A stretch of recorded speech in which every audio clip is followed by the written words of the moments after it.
Hello guys, कैसे हैं आप लोग। मैं रिक्की और हमारे यूट्यूब चैनल निर्मला निर्वाण क्लासेस में आप सभी का हार्दिक स्वागत है। तो फिजिक्स चल रहा है और फिजिक्स में आज हम लोग देख रहे हैं प्लवन। आज हम लोग पढ़ने वाले हैं प्लवन, है ना मित्र, कि प्लवन क्या होता है और प्लवन से रिलेटेड ही क्वेश्चन आज जो है हम लोग देखेंगे और इससे जुड़ी हुई जो भी पॉइंट होगा उसको हम लोग देखेंगे। तो आइए स्टार्ट करते हैं प्लवन। सबसे पहला पॉइंट है कि उत्प्लावक बल क्या है ना। क्या है उत्प्लावक बल, क्या है या उत्प्लावक बल किसे कहते हैं। इसको बोलते हैं बॉयंट फोर्स। क्या बोलते हैं? बॉयंट फोर्स, उत्प्लावक बल या बॉयंट फोर्स। तो बॉयंट फोर्स क्या है, आइए इसको देखते हैं। तो द्रव का वह गुण जिसके कारण वह वस्तुओं पर ऊपर की ओर एक बल लगाता है ना। द्रव का वह गुण मतलब जितना भी द्रव है सब में यह गुण है, इसलिए कहा कि द्रव का वह गुण जिसके कारण वह वस्तुओं पर ऊपर की, है ना, वह वस्तुओं पर ऊपर की ओर एक बल लगाता है, उसे उत्क्षेप, है ना, उत्क्षेप या उत्प्लावक बल, उसे उत्क्षेप या उत्प्लावक बल कहते हैं। मतलब द्रव्य का यह एक गुण है जिसके कारण क्या होता है, वह उसमें उस पर जो वस्तु डुबोई जाती है, उस पर जो वस्तु रखी जाती है उसके ऊपर वह ऊपर की तरफ बल लगाता है और उस बल को क्या बोलते हैं? उत्प्लावक बल कहते हैं। तो कोई भी, मान लीजिए कोई भी पात्र है, उसमें क्या है, वह अगर यदि लिक्विड से फुलफिल है, द्रव से पूरी तरह से भरा हुआ है और उसमें अगर यदि हम कोई ऐसा चीज़ डुबोएं तो क्या होगा कि वह पानी जो है, पानी की सतह पर जो है नीचे की तरफ से जो वस्तु डुबो रहे हैं उस वस्तु के ऊपर पानी के नीचे से या कोई लिक्विड के नीचे से क्या होती है, एक बल लगती है, जिसको हम लोग क्या बोलते हैं? उत्प्लावक बल बोलते हैं या बॉयंट फोर्स बोलते हैं। तो समझ में आ गया कि बॉयंट फोर्स क्या है, कि किसी भी द्रव के अंदर जब किसी वस्तु को रखा जाता है या उसमें डुबोया जाता है तो क्या होती है, उसकी सतह के द्वारा या उसके अंदर पानी के द्वारा उस वस्तु पर एक बल लगाई जाती है, जिसको क्या बोलते हैं? उत्प्लावक बल या फिर बॉयंट फोर्स कहते हैं। देखिए, उत्प्लावक बल वस्तुओं द्वारा हटाए गए द्रव के गुरुत्व केंद्र पर कार्य करता है। कह रहा है कि उत्प्लावक बल जो बॉयंट फोर्स है ये कहां पर काम करता है? तो उत्प्लावक बल वस्तुओं द्वारा हटाए गए द्रव के, है ना, वस्तुओं हटाए गए द्रव के गुरुत्व केंद्र पर, द्रव के गुरुत्व केंद्र पर। अर्थात देखिए कहना क्या चाह रहा है कि जब मान लीजिए कि कोई भी पात्र है और इस पात्र में हम कोई भी चीज डुबो देते हैं, मान लीजिए कुछ गोल कोई चीज डुबो देते हैं, इसमें कोई गेंद डुबो देते हैं, तो क्या होता है कि यह इसके द्वारा जो है कुछ पानी विस्थापित होता है ना। पानी यह जितना सा मान लीजिए इस अंश तक अगर डूबा है, यह पानी में इस अंश तक डूब गया तो क्या हो गया, इस अंश तक वह जो डूबा है तो इसकी चारों तरफ जो पानी का लेयर है इसको कहीं ना कहीं वो क्या किया, हटाया, उसके बाद उसके अंदर में समाया।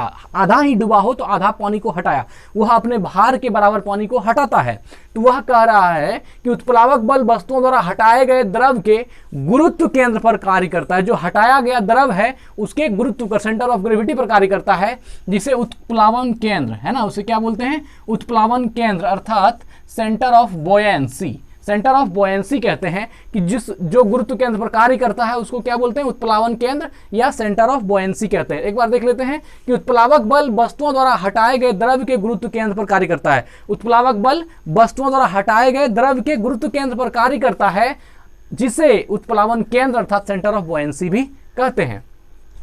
इसका अध्ययन सर्वप्रथम आर्किमिडीज ने किया, है ना। इसका अध्ययन सर्वप्रथम किसने किया? इस चीज का अध्ययन सर्वप्रथम किसने किया? आर्किमिडीज साहब ने किया। तो आप जानते हैं कि उत्प्लावन संबंधी नियम किनका है? आर्किमिडीज का है। तो यह जो आप अभी प्लवन पढ़ रहे हैं और इसमें आप पढ़ रहे हैं उत्प्लावक बल, तो उत्प्लावक बल के बाद जो आज की बात जो अगली वीडियो आएगी वह आर्किमिडीज के सिद्धांत पर आएगी, है ना मित्र। वह आर्किमिडीज के सिद्धांत पर आएगी। थ्योरी ऑफ आर्किमिडीज जो उन्होंने प्लवन से संबंधित दिया था उनको हम लोग इसके अगली वीडियो में पढ़ेंगे। आज की वीडियो में सिर्फ प्लवन पढ़े, ये उत्प्लावक बल पढ़ेंगे कि बॉयंट फोर्स क्या होता है और बॉयंट फोर्स पर ही बातें होगी। अगली वीडियो में हम लोग जो है आर्किमिडीज के सिद्धांत को पढ़ेंगे। तो आइए स्टार्ट करते हैं, फिर अगला पॉइंट देखते हैं क्या है। उत्प्लावक बल द्रव में डूबी पिंड के आयतन, उत्प्लावक बल जो है द्रव में जो वस्तु डूबी हुई है उसके आयतन एवं द्रव के घनत्व और जो लिक्विड है उसके डेंसिटी पर भी, है ना, उसके डेंसिटी अर्थात उसके घनत्व पर निर्भर करता है। तो देखिए यहां से आपसे क्वेश्चन ऑब्जेक्टिव में पूछा सकता है कि उत्प्लावक बल किस पर निर्भर करता है। तो उत्प्लावक बल सबसे पहले किस पर निर्भर करता है? जो वस्तु हम डुबा रहे हैं उसके वॉल्यूम पर, उसके आयतन पर, है ना। उत्प्लावक बल द्रव में डूबी पिंड के आयतन, जो पिंड हम पानी में डुबा रहे हैं उस पिंड पर, उस पिंड के वॉल्यूम पर डिपेंड करता है और जिस लिक्विड में डुबा रहे हैं उस लिक्विड की डेंसिटी पर निर्भर करता है। अर्थात अगर पानी है तो कुछ हो सकता है पानी में किसी चीज का कुछ पोर्शन डूबता हो, अगर यहाँ ऑयल रख दें तो हो सकता है उससे उसका पोर्शन अलग हो जाए। मतलब कि ऐसा नहीं है कि ऑयल में या वाटर में, सब में जो है सबकी डेंसिटी तो अलग अलग है, और डेंसिटी जब अलग अलग है तो सब में उत्प्लावन बल का मान भी अलग अलग होगा। कहना मैं ये चाह रहा हूं। तो क्या है कि उत्प्लावक बल द्रव में डूबी हुई पिंड के आयतन, तो पहला ध्यान रखना है द्रव में डूबी हुई पिंड के आयतन पर और किस पर, और द्रव के घनत्व पर निर्भर करता है कि किस जो लिक्विड है उसकी डेंसिटी क्या है, उस पर भी उत्प्लावक बल निर्भर करता है। तो सबसे पहला बात समझा हम लोगों ने कि उत्प्लावक बल क्या है, कि जब किसी भी लिक्विड है ना, लिक्विड में कोई वस्तु हम लोग डुबोते हैं तो हम अनुभव करते हैं कि पानी की तरफ से जो उसके ऊपर एक बल लगाया जाता है, और उसी बल को हम लोगों ने क्या कहा, उत्प्लावक बल। उसी पावर को, उसी फोर्स को जो द्रव्य द्वारा वस्तु पर लगाया जाता है उसको क्या बोलते हैं, उत्प्लावक बल कहते हैं। और उसमें जो उत्प्लावक बल है वह किस पर डिपेंड करता है, तो जो वस्तु डुबाई जा रही है उसके वॉल्यूम पर, उसके आयतन पर डिपेंड करती है। और क्या, जिस वस्तु में, जिस द्रव्य में डुबा रहे हैं उसके घनत्व पर भी निर्भर करता है, उसके डेंसिटी पर निर्भर करता है। अब देखिए यहां से एक क्वेश्चन बहुत ही अच्छा उठता है कि देखिए, एक मान लीजिए टीन का पत्थर है, मान लीजिए, या मान लीजिए एक कांटी है लोहे की, है ना, एक कील है। इस कील को अगर आप पानी में दें तो वह डूब जाएगी, या छोड़िए इसमें थोड़ा सा आप ये हो जाएंगे। एक और भी एग्जांपल है, मान लीजिए एक कोई एल्यूमिनियम का पत्थर टाइप से कुछ है, ऐसा कोई पत्थर है, इसको हमने मोड़ सोड़ कर बहुत छोटा बना दिया, ये अब इतना सा का हो गया। अब इस पत्थर को हम, है ना, इसको हम अगर पानी में डुबाएं तो यह क्या होता है कि यह पानी में जैसे ही आप डालेंगे तो यह पानी में से आकर के डूब जाती है। यह पत्थर जो है यहाँ से डाला और इसमें क्या हो गया, यह पानी है और पानी के अंदर जाकर के डूब गया। लेकिन जब इस पत्थर को हमने ओपन किया पूरी तरह से, जो ये एल्यूमिनियम की परत है, जो जिसको हम पत्थर टाइप से बोल रहे हैं, मतलब कि एक जो है पूरा चौड़ा सा, ये इसको खोल करके हम ऐसा, इसका आकार जो है ऐसा कर देते हैं, यह एक चौड़ी सी पत्थर टाइप से बना देते हैं इसको हम खोल करके, और ऐसे ऐसे जो है इसमें ऐसे ऐसे जो इसकी दीवारें कर देते हैं। और जब इसको हम पानी में डालते हैं तो यह क्या होती है, तैर जाती है। मतलब कहना सिर्फ इतना है कि वॉल्यूम बदलने से, है ना, आयतन के बदलने से भी जो है वस्तुओं पर उत्प्लावन बल की वैल्यू कम और ज़्यादा होती है। अगर यदि उस पत्थर को हम सीधा मोड़ करके डुबा दें तो वह डूब जाएगी नदी में भी, लेकिन अगर उसको एक नौका का शेप दे दें, एक नाव के आकार का शेप दे दें, या कोई ऐसा शेप दे दें जिसमें एरिया उसका जो है बढ़ जाए, और उसके बाद जब हम उसको उसमें डुबाते हैं तो वो डूबती नहीं है। तो यह क्या होता है कि यह उसके वॉल्यूम पर भी डिपेंड करता है। तो वही है कि उत्प्लावक बल द्रव में डूबी पिंड के आयतन पर एवं द्रव के घनत्व पर, है ना, जो लिक्विड है उसके डेंसिटी पर निर्भर करती है। अगर यहाँ लिक्विड में पानी रहे, वाटर रहेगा तो कुछ और होगा, ऑयल रहेगा तो कुछ और रहेगा, घी रहेगा तो कुछ और रहेगा, मतलब हर चीज़ के लिए अलग अलग होता है। अब यहाँ पर एक क्वेश्चन है कि द्रव्य के घनत्व से रिलेटेड, कि समुद्र में तैरना जो है आसान होता है नदी के बनिस्बत। क्यों? क्योंकि समुद्री जल का जो है डेंसिटी ज़्यादा होती है, और जिसका डेंसिटी ज़्यादा होगा उसमें जो है आदमी को तैरना आसान होता है।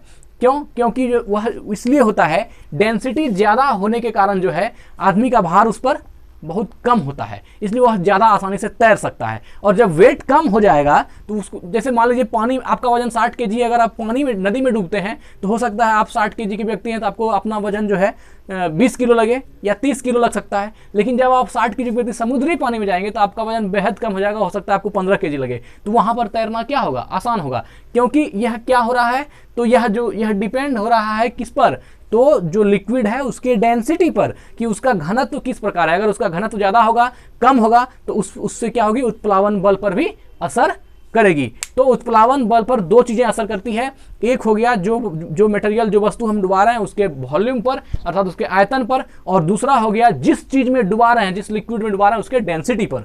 चलिए आगे देखते हैं। पिंड जब पूर्णतः द्रव में डूब जाती है, पिंड जब पूर्णतः द्रव में डूब जाती है, अर्थात क्या 100% जब पूरी तरह से डूब जाती है, तब क्या होता है, देखिए डूब जाती है तो उत्प्लावक बल का मान अधिकतम हो जाता है। अब देखिए, जैसे मान लीजिए ये कोई पात्र है और इसमें हमने एक बल्ब को, इसे बॉल को जो है डुबा दिया, तो यह क्या हो गया, पहले यहाँ मान लीजिए यह पूरी तरह से डूब गया, है ना। तो यहाँ पर क्या हो गया, उत्प्लावन बल का मान अधिकतम होता है। क्या कहता है, पिंड जब पूर्णतः द्रव में डूब जाती है तो उत्प्लावक बल का मान अधिकतम हो जाता है। यहाँ पर क्या होता है, उत्प्लावक बल तो लगता ही है, साथ साथ ग्रेविटी भी लगता है। और जब एक कंडीशन ऐसी होती है कि अगर ग्रेविटी ज़्यादा हो गई तो वह क्या होगा, डूब जाएगा और उत्प्लावन बल वहाँ पर हार जाती है। लेकिन कभी कभी क्या हुआ, जब उसका वॉल्यूम और सब कुछ शेप ऐसा हो कि वह जो है अपने वजन से ज़्यादा पानी को विस्थापित कर दे, तो वह क्या होती है, तैरने लगती है और उत्प्लावन बल वहाँ पर ज़्यादा होता है, वहाँ पर ग्रेविटी कम पड़ जाती है। तो यह ग्रेविटी का और उत्प्लावन बल का लड़ाई चलते रहता है, पर डिपेंड करता है कि जो वस्तु हम डुबो रहे हैं वह अपने भार के अनुसार कितने पानी को वहां से विस्थापित कर पाता है। अगर 50 केजी का वस्तु डाल रहे हैं, वह 50 केजी पानी को विस्थापित कर दिया तो वह उस पर तैरने में सक्षम हो जाएगा। अगर 50 केजी का वस्तु है और वह पानी विस्थापित करता है 30 केजी, तो वह क्या होगा, आधा डूब जाएगा, है ना। और ये इसी कंडीशन से जो है आपका ये डिपेंड होता है। तो आगे देखते हैं, उत्प्लावक बल का मान। उत्प्लावक बल का मान ठोस वस्तु की प्रकृति एवं भार पर निर्भर नहीं करती, है ना। उत्प्लावक बल का मान ठोस वस्तु की प्रकृति पर निर्भर नहीं करती। इसका अर्थ क्या हुआ, प्रकृति का अर्थ होता है कि दो प्रकार की चीजें होनी चाहिए, है ना। उत्प्लावक बल का मान ठोस वस्तु की प्रकृति एवं भार पर निर्भर नहीं करती। भार से भी कोई मतलब नहीं है। ऐसा भी नहीं कि बहुत ज़्यादा भार है तो उत्प्लावक बल कम लगेगा, वह तैरेगा या डूबेगा, या बहुत कम भार है तो भार पर डिपेंड नहीं करती। अब यह बताइए कि कैसे भार पर निर्भर नहीं करती या उसकी प्रकृति पर भी निर्भर नहीं करती। देखिए बात है, ऐसा नहीं है कि मान लीजिए एक कहीं पर आयरन है, कहीं लोहा है ना, और कहीं प्लास्टिक है। तो ऐसा मत समझिए कि प्लास्टिक है तो यह तैरेगी और लोहा है तो यह डूब जाएगा, ऐसा बात नहीं है। प्लास्टिक की भी अगर ऐसा उसको शेप दिया जाए कि वह जो है पानी के सतह पर जा करके अपने भार से कम पानी को विस्थापित करे तो यह प्लास्टिक भी डूब जाएगी, है ना। और लोहा को भी अगर यदि अच्छा पत्थर सा बना करके ऐसा शेप दिया जाए कि यह जितना लोहे का भार है उससे उतना या उससे ज़्यादा पानी को अगर विस्थापित करने में यह सक्षम हो जाए तो लोहा तैर जाएगा, प्लास्टिक डूब जाएगा। मतलब कहने का क्या है कि वह प्रकृति पर निर्भर नहीं करता। किसी भी प्रकार की लोहा, टीन, अलग अलग प्रकृति का भी चीज़ हो सकता है, लेकिन मूल जो उसका कॉन्सेप्ट है वह यह है कि जिस वस्तु को हम पानी में डुबा रहे हैं उसका जो भार होना चाहिए और पानी में डूबने के बाद जो वह पानी को विस्थापित करेगा उस पानी की जो मात्रा होगी, दोनों अगर इक्वल होगी तब वह तैरने में सक्षम होगा। बाकी कोई फर्क नहीं पड़ता कि मटेरियल किसका बना है, इस्पात का है कि लोहा का है कि टीन का है कि कॉपर का है, उससे कोई मतलब नहीं। मतलब इस बात से है कि जो भी पदार्थ है वह अपने भार के अनुसार पानी में डूबकर पानी को विस्थापित कर पाता है या नहीं, बाकी उसकी कोई प्रकृति से कोई मतलब नहीं है। तो वही बात कहा कि उत्प्लावक बल का मान ठोस वस्तु की प्रकृति एवं भार पर निर्भर नहीं करती। यह भी नहीं कि अगर भार कम कर दें तो क्या होगा कि वह तैर जाएगी, ऐसी भी बात नहीं है। क्योंकि अगर आप लोहे की पिन की बात करें तो उसका क्या होता है, बहुत कम भार होता है, लेकिन फिर भी वह पानी में डूब जाता है। और वही एक बड़ा से बड़ा जहाज जो लोहे की बनी होती है वह तैर जाती है। तो इस सबसे इन एग्जाम्पल से आप समझ सकते हैं कि वह भार पर डिपेंडेंट नहीं होता है ना। कोई भी उत्प्लावक बल जो है वो भार पर निर्भर नहीं होता है और ना ही वह वस्तु की प्रकृति पर निर्भर होता है। तो वह किस पर निर्भर होता है, जिस वस्तु को हम पानी में डाल रहे हैं उसके द्वारा हटाए गए, विस्थापित किए गए पानी के भार पर, कि वह जितना भारी है उतना भार का पानी को विस्थापित कर पा रहा है या नहीं। तो उस पर क्या है, आपका उत्प्लावक बल डिपेंड करता है, ठीक है, और प्रकृति और भार पर डिपेंड नहीं करता है। चलिए आगे बढ़ते हैं। उत्प्लावक बल का मान वस्तु द्वारा हटाए गए तरल के भार या मान पर निर्भर करता है। देखिए यहां कहा कि प्रकृति और भार पर निर्भर नहीं करता। एक अलग अलग प्रकृति का चीज हो सकता है, लेकिन दोनों में लोहा की ही बात करें तो लोहा में कोई लोहा तैर जाएगा, कोई लोहा डूब जाएगा। प्लास्टिक में ही बात करें, कोई प्लास्टिक डूब सकती है, कोई प्लास्टिक तैर सकती है। वह तो उसके बनावट पर भी डिपेंड करता है ना, किसी भी चीज में। तो वही उत्प्लावक में तो क्या करा, उत्प्लावक बल का मान वस्तु द्वारा हटाए गए तरल के भार या मान पर निर्भर करता है कि वह कितना तरल को हटा सकता है। अपने भार के अनुसार जितना भार है उतना तरल को हटाने में अगर सक्षम होगा तो वह तैरेगी, अर्थात उत्प्लावक बल वहां पर ज्यादा और कम होगा। लेकिन अगर भी वह सिर्फ हम यही कहें कि उसकी प्रकृति पर निर्भर करती है तो ये कहना गलत होगा। तो वही कहा कि उत्प्लावक बल का मान वस्तु द्वारा हटाए गए तरल के भार या मान पर निर्भर करता है। अर्थात कोई वस्तु जितना अधिक तरल को हटाती है, जितना अधिक तरल को हटाती है, उस वस्तु पर लगने वाला उत्प्लावक बल का मान उतना ही अधिक होता है ना, उतना ही अधिक होता है। क्या बोला कि जो वस्तु जितना अधिक तरल को हटाती है, जैसे मान लीजिए कि यही है पेन है, इसको हम डुबो दिए, डूब जाता है, फिर हम इसका शेप एक ऐसा बना दिए कि यह जो है, जैसे मान लीजिए यह 100 ग्राम का है या 50 ग्राम का है, तो यह जो है अपने भार से 3 गुना 4 गुना पानी को विस्थापित कर दिया। 50 ग्राम का है तो यह ऐसा शेप दिए इसको कि 200 ग्राम पानी को विस्थापित कर दिया डूबने के बाद, तो यह कभी डूबेगा नहीं, यह आराम से तैरेगा और इसके ऊपर उतना ही ज्यादा उत्प्लावन बल नीचे से काम करेगी, है ना, उत्प्लावन बल उतना ही ज्यादा लगेगा। यह जितना ज्यादा पानी को विस्थापित अपने वजन के अनुसार, अपने भार के अनुसार, जितना ज्यादा पानी को अपने भार से अधिक पानी को विस्थापित करेगा, उतना ही ज्यादा उत्प्लावन बल इस पर काम करेगा। जैसे मान लीजिए यहाँ पर एक एग्जांपल देखिए, यह ऑब्जेक्ट है ना, यहाँ पर आप ग्रेविटी लग रहा है इसके ऊपर, और यहाँ पर आपका जो है ये डेंसिटी ऑफ द फ्लूइड है, फ्यूल्ड है, मतलब जो भी चीजें इसमें लिक्विड डाली गई है उसका डेंसिटी है, ये दिखाया गया है। और यही जो है आपका बॉयंट फोर्स है, उत्प्लावक बल। यहाँ पर देखिए ये बॉयंट फोर्स जो उत्प्लावक बल है ये यहाँ पर काम कर रही है। तो अब हमारा कहना ये होता है कि अगर यह ऑब्जेक्ट है, मान लीजिए यह कोई ऑब्जेक्ट है, तो इसके ऊपर यह जितना, जैसे मान लीजिए इसका भार, इस ऑब्जेक्ट का वेट है 5 kg, है ना, 5 kg, और यह जो पानी को विस्थापित करता है यह कर देता है 10 kg, तो क्या होगा, इसके ऊपर जो बॉयंट फोर्स यहां से लग रहा है वह ज्यादा लगेगा। अगर वही 5 kg का वस्तु को ऐसा शेप दे दिए कि यह जो है 20 kg पानी को विस्थापित करने में भी सक्षम हो गया, तो अब क्या होगा, यहां पर इस वस्तु पर और भी ज्यादा बॉयंट फोर्स लगेगा। कभी ऐसा हो गया कि 5 ही kg की वस्तु को ऐसा शेप दिया हमने कि यह 50 kg पानी को भी जो है विस्थापित करने में सक्षम हो गया, तो अब क्या होगा, इस वस्तु पर और भी ज्यादा बॉयंट फोर्स लगेगा और यह और भी आसानी से तैरेगी।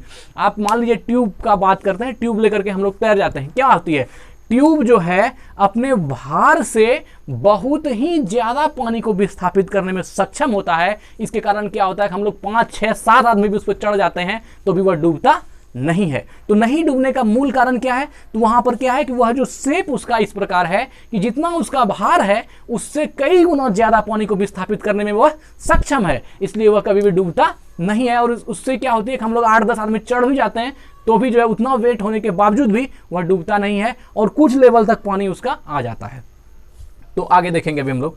चलिए, तो क्या कहा कि उत्प्लावक बल का मान वस्तु द्वारा हटाए गए तरल के भार या मान पर निर्भर करता है, अर्थात कोई वस्तु जितना अधिक तरल को हटाती है वह वस्तु, उस वस्तु पर लगने वाला उत्प्लावक बल का मान उतना ही अधिक होता है।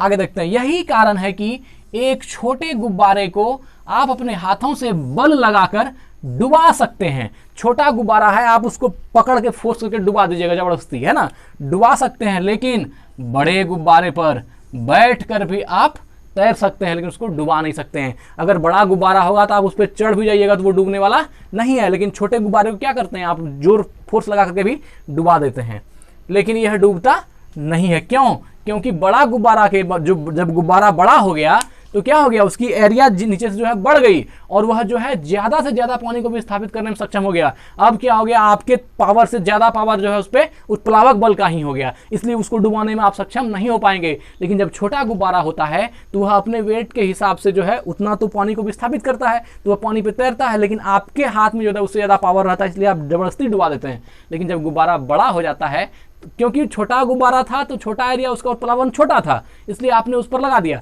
मतलब नहीं डूबने का अर्थ क्या होता है कि आप भी ताकत लगा रहे हैं, उधर भी कोई है जो ताकत लगा रहा है, कोई चीज नहीं डूब रहा है। या मान लीजिए हम इस पे फोर्स लगाते हैं, इस पे हम, और ये इधर नहीं जा रहा है, इसका मतलब हम जो फोर्स लगा रहे हैं तो यह भी उतना ही फोर्स लगा रहा है, और जिस बार हम ऐसे कर दिए इधर चला गया, इसका मतलब इसका फोर्स घट गया। तो वही छोटे गुब्बारा में जो है आप इधर से डालते हैं वो चल जाता है नीचे। क्यों? क्योंकि वहां पर उत्प्लावक बल का मान जो है कम होता है। लेकिन जब गुब्बारा बड़ी होती है तो वहां पर क्या है, उत्प्लावक बल बहुत भारी अमाउंट में रहता है। आप जैसे इधर से लगाइएगा तो यह भी इधर से लगा देगा, और क्या होता है, जैसे आप थोड़ा सा भी लगाएं तो यह भी लगाता है। इससे क्या होता है कि आपकी पावर कम हो जाती है और उत्प्लावक बल का मान ज्यादा हो जाता है, इसलिए बड़े गुब्बारे को डुबाना आसान नहीं होता है। तो ठीक है, लेकिन यह डूबता नहीं है। ठीक है, तो यह देख लिया हम लोगों ने। अब है उत्प्लावक बल का एक फॉर्मूला होता है, उसको भी हम लोग देख लेते हैं। उत्प्लावक बल का सूत्र क्या होता है, तो उत्प्लावक बल है ना, उत्प्लावक बल अर्थात बॉयंट फोर्स का वैल्यू क्या होता है, तो बॉयंट फोर्स उत्प्लावक बल बराबर F B, buoyant force, force of, यहाँ हम जो है बॉयंट फोर्स एफ बी किए हैं पी इंटू जी इंटू भी या पी जी एच इंटू ए। यहाँ पर देखिए क्या है, ये एरिया है और ये हाइट है। एरिया हाइट को अगर मल्टीप्लाई करेंगे तो ये क्या बन जाता है, वॉल्यूम। तो यहाँ भी लिखे और यहाँ HA लिखे तो इससे कोई भी समझने में दिक्कत आपको नहीं होनी चाहिए, क्योंकि यह दोनों जो है एक ही चीज़ है। HA कह लें या फिर आप इसको भी कह लें, क्योंकि वॉल्यूम बराबर एरिया इंटू हाइट होता है, एरिया इंटू लेंथ होता है। तो ये वॉल्यूम को ही H इंटू A लिख दिया हमने, ठीक है। तो PG या PGHA है ना। तो यहाँ से अगर आप फॉर्मूला देखें उत्प्लावक बल का, फोर्स ऑफ बॉयंट या बॉयंट फोर्स क्या होगा, PGV या PGHA। PGHA का अर्थ हुआ, HA का मतलब height into area equal to volume ही होता है, तो PGV भी कह सकते हैं। तो यहाँ पर P जो है यह द्रव्य का घनत्व है। P क्या है, द्रव का घनत्व है ना, डेंसिटी ऑफ मटेरियल या लिक्विड है ना, द्रव का घनत्व P। यहाँ पर देखिए आप, यह जो प्रोजेक्ट है देख रहे हैं ना, यह एक वस्तु है, एक गेंद है जिसको हम लोग जबरदस्ती पानी में डुबा रहे हैं। तो यह पानी में डालने के बाद क्या होती है, ये आधा दूर तक डूब चुकी है जैसा कि आप देख रहे हैं। तो इसमें क्या हो रहा है, नीचे से कौन सी फोर्स लग रही है, तो ये बॉयंट फोर्स, नीचे से बॉयंट फोर्स लग रही है, ऊपर से ग्रेविटी लग रही है। ऊपर से क्या लग रही है, ग्रेविटी, और नीचे से बॉयंट फोर्स लग रही है, और यह बीच में है। और ये जो है मास ऑफ ऑब्जेक्ट है ना, ये मास ऑफ, इतना बड़ा जो है मास को दिखाया गया है, इसके द्रव्यमान को बताया गया है, मास ऑफ ऑब्जेक्ट है। और यह जो लिक्विड दिख रहा है आपको, यह डेंसिटी ऑफ लिक्विड P जो है यहाँ पर, यह डेंसिटी ऑफ लिक्विड है। तो यहाँ पर P जो है ये द्रव्य का घनत्व हुआ, और G जो यहाँ से लग रहा है ग्रेविटी, ये गुरुत्वीय त्वरण G हुआ, जानते हैं 9.8 होता है, तो यह G हो गया, गुरुत्वीय त्वरण G हो गया। और जो V है वॉल्यूम, तो वॉल्यूम क्या है, वस्तु द्वारा हटाए गए द्रव्य का आयतन। वॉल्यूम क्या होता है, तो वस्तु द्वारा हटाए गए द्रव्य का आयतन। जो वस्तु हम डुबा रहे हैं वह कितना आयतन के पानी को विस्थापित करता है, वो वहां रखना है, V की वैल्यू पे उसको रखना है, कि वस्तु द्वारा हटाए गए द्रव्य का जो आयतन है उसको हम लोग V कह रहे हैं। और H जो है हाइट, यह वस्तु द्वारा हटाए गए द्रव्य की ऊंचाई है, मतलब कितनी ऊंचाई तक पानी को हटा सका। और A जो है यह वस्तु की सतह का क्षेत्रफल है ना, वस्तु की जो सरफेस एरिया है, नीचे की जो सतह का क्षेत्रफल है, वस्तु की सतह का क्षेत्रफल A है। तो A इंटू H को मिला करके आप V भी कह सकते हैं। तो या फिर आप जहाँ AH होगा वहाँ V नहीं होगा, और जहाँ V होगा वहाँ AH नहीं होगा। तो या तो आप इस दोनों को समझ लीजिए, तो इसको नहीं है, इसको समझ लीजिए, इसको नहीं। तो क्या हुआ, तो आप जो है द्रव्य का घनत्व, तो आप किसी भी जो है ऐसा किसी भी इसका किसी भी बॉल का या किसी भी बैलून का या किसी भी चीज़ का उत्प्लावक बल अगर निकालना चाहते हैं, तो वहाँ पर आपको formula FB force, buoyant force, और क्या लगाना पड़ेगा, PGV, P बराबर डेंसिटी मतलब द्रव्य का घनत्व इंटू G का वैल्यू क्या हो गया, गुरुत्वीय त्वरण G, और V का मान आयतन, मतलब हटाए गए द्रव्य का जो आयतन है उसको लगाएंगे तो आप उसका मान निकल जाएगा। तो वही चीज़ यहाँ पर दिखाया गया है कि यह ग्रेविटी लगा, यह बॉयंट फोर्स नीचे से लगती है और यह ग्रेविटी ऊपर से लगती है। इसमें क्या होता है, जब यह ग्रेविटी का मान ज़्यादा हो जाता है, और ग्रेविटी का मान ज़्यादा कब होता है, जब आप यह जो वस्तु का भार है यह अपने भार से कम पानी को विस्थापित करता है, तब ग्रेविटी भी बढ़ जाती, तब जो है इसका यह डूबने लगता है, और ग्रेविटी वहाँ पर ग्रेविटी की जीत हो जाती है वह। और यह क्या होता है, बॉयंट फोर्स जो है ये नेग्लेक्ट कर देता है, और क्या होता है, वस्तु डूब जाती है। तो यहाँ पर जो है दो पॉइंट है, इसको भी देख लीजिए कि जब कोई वस्तु तैरती है, जब कोई वस्तु तैरती है तब उत्प्लावक बल गुरुत्वाकर्षण को संतुलित करती है ना। जब कोई वस्तु तैरती है, जो वस्तु तैर रही है किस पानी की सतह पर, तो वहां पर क्या है, आपका बॉयंट फोर्स और ग्रेविटेशन फोर्स दोनों क्या है, बैलेंस्ड है, दोनों संतुलित है। कौन कौन, ये ग्रेविटी भी बैलेंस्ड है और ये बॉयंट फोर्स, दोनों क्या होती है, संतुलित हो जाती है, और इसलिए वस्तु डूबती नहीं है। यह वस्तु डूब नहीं है, तैर रही है, क्योंकि दोनों बॉयंट फोर्स और ग्रेविटी दोनों क्या है, बैलेंस्ड है। लेकिन देखिए, और जब वस्तु डूब जाती है तब गुरुत्वाकर्षण के बल की जीत होती है। और अगर यह प्रोजेक्ट अगर पानी में पूर्ण तरह डूब जाएगी तो यहाँ पर क्या हो जाएगी, ग्रेविटी की जीत हो जाती है, अर्थात गुरुत्वाकर्षण क्या होती है, गुरुत्वाकर्षण बल की जीत होती है और गुरुत्वाकर्षण बल जीत जाती है। तो यहाँ पर मित्र हम लोगों ने यही चीज़ देखा, आज जो हम लोगों ने पढ़ा यह इस चीज़ को कि उत्प्लावक बल क्या होता है, बॉयंट फोर्स क्या होता है। और अगली वीडियो में हम लोग पढ़ेंगे कि आर्किमिडीज का जो है थ्योरी, आर्किमिडीज का सिद्धांत क्या है, उसको हम लोग अगली वीडियो में पढ़ेंगे। तो आज हम जो हमारे ख्याल से लगता है कि आपको सारी बातें समझ में आ गई होगी, और यह फार्मूला भी है ना, बॉयंट फोर्स बराबर PGV या PGHA, यह भी आपको याद हो गया होगा। यहाँ भी बातें समझ में आ गई होगी कि क्या है डेंसिटी, किस प्रकार लेते हैं दोनों का, और किस प्रकार जो फार्मूला बनता है। तो ठीक है मित्र, फिर मिलते हैं अगली वीडियो में। धन्यवाद, स्वस्थ रहें, अपना ख्याल रखें, थैंक यू।